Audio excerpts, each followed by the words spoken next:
Je vous ai déjà présenté plusieurs vidéos sur le masque, vous les avez abondamment commentées, vous m'avez posé des questions et aujourd'hui, je voulais revenir sur ce sujet-là et vous présenter 3 arguments qui ne tiennent pas la route, des arguments qui sont contre le port du masque et je vous en parle dans quelques secondes.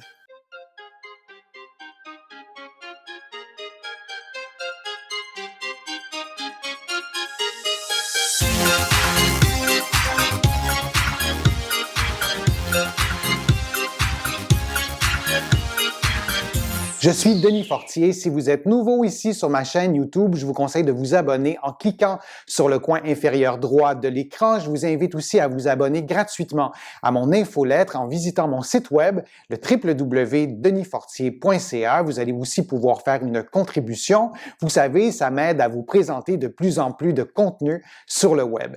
Maintenant, le port du masque, l'utilité du masque, il faut en parler. Ce virus, la COVID-19, qui a complètement bouleverser nos habitudes de vie et qui nous questionne sur plusieurs sujets. Tout ça est nouveau d'une certaine façon et je voulais vous parler du port du masque et de 3 arguments qui ne tiennent pas la route, des arguments qui sont en défaveur du masque. Et le premier est le suivant. Le fait de porter le masque nous inciterait à toucher davantage notre visage et donc augmenterait, selon cette hypothèse-là, notre risque de contamination. Si vous touchez à une surface qui est contaminée et vous touchez plus souvent votre visage parce que vous avez un masque, il y aurait un risque accru de contamination. Or, cette affirmation-là, cette hypothèse-là, elle n'était absolument pas prouvée, démontrée par des assises scientifiques.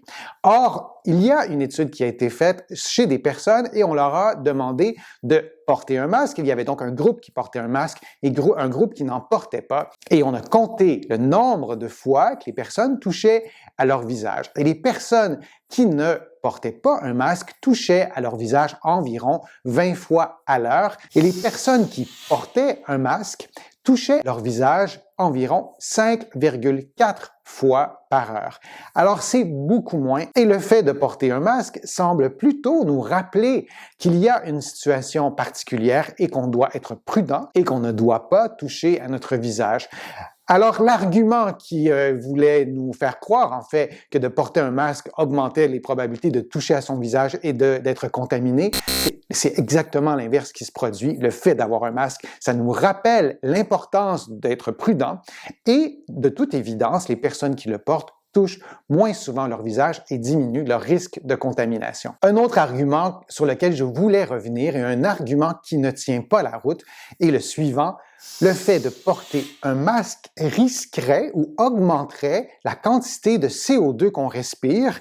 Cette hypothèse-là défend l'idée que d'avoir un masque bloque le CO2 et vous vous trouvez à respirer à nouveau votre CO2 et on sait bien que de respirer du CO2 et une concentration élevée de CO2, il peut y avoir des risques pour la santé à court terme et même à long terme, notamment sur les capacités cognitives et même sur les fonctions vitales jusqu'à un certain point.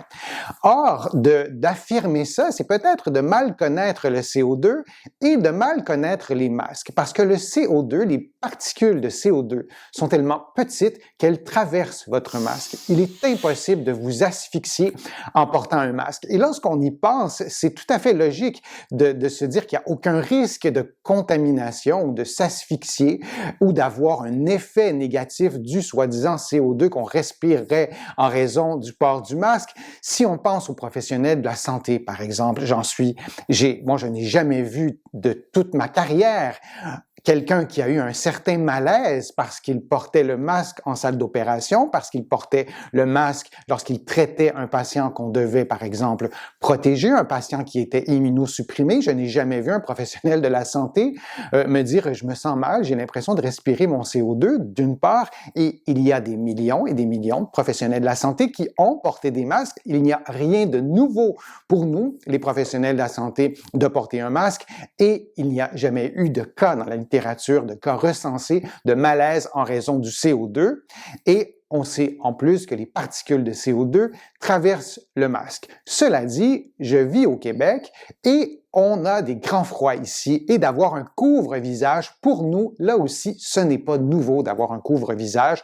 Et là aussi, il n'y a jamais un Québécois qui, en plein hiver, a eu un malaise en raison d'une trop grande concentration de CO2. Le CO2 traverse le masque et il n'y a aucune raison d'affirmer que le masque nous fait respirer notre propre CO2. L'autre argument qui ne tient pas la route, c'est de dire que le masque est inefficace pour protéger les populations de la COVID-19, de ce virus qui a tué des centaines et des centaines de milliers de personnes sur la planète. Là aussi, l'argument ne tient pas la route. Il y a des nuances à apporter, il y a des contextes aussi qui changent d'un pays à l'autre. On sait très clairement que le port du masque à grande échelle protège les populations. Est-ce que vous, individuellement, le fait que vous portiez un masque aujourd'hui va vous protéger de la COVID-19 aujourd'hui? On ne peut pas l'affirmer, mais on sait qu'une population qui adopte le port du masque protège les populations, ralentit la propagation du virus et aurait des effets très positif sur le contrôle de la pandémie si le port du masque était adopté à l'échelle planétaire. En contre-exemple, on voit les États américains qui n'ont pas adopté le port du masque et qui sont dans l'eau chaude avec une transmission du virus qui n'est absolument pas contrôlée. Cela dit, les instances de santé publique nous le répètent, le port du masque fait partie d'une stratégie globale qui, adoptée collectivement, donne vraiment des résultats spectaculaires. Il n'y a rien de parfait, il y a eu des resurgences de l'épidémie et on sait que ces resurgences-là, ces deuxièmes vagues vont se manifester, mais on sait que le port du masque doit faire partie de 5 éléments centraux dans une stratégie de santé publique. On les connaît. Le premier, c'est le lavage des mains. Le deuxième, c'est la distanciation physique. Vous le savez, je déteste l'expression distanciation sociale.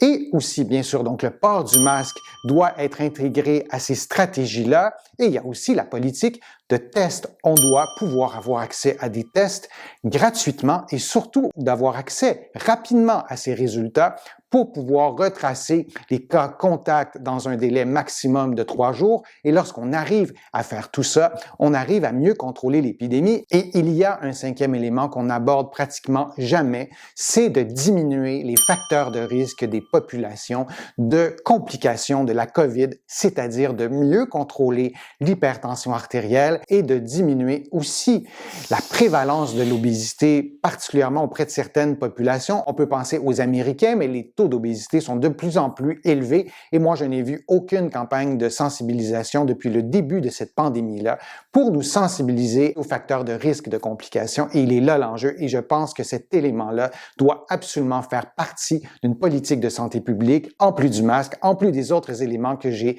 mentionnés et on devrait peut-être y accorder un peu plus d'importance. J'espère que ma vidéo vous a plu. Si c'est le cas, je vous invite à cliquer j'aime, à la partager sur vos réseaux sociaux et à la commenter. Vous le savez, ça me donne plus de visibilité, ça m'aide à produire de nouveaux contenus.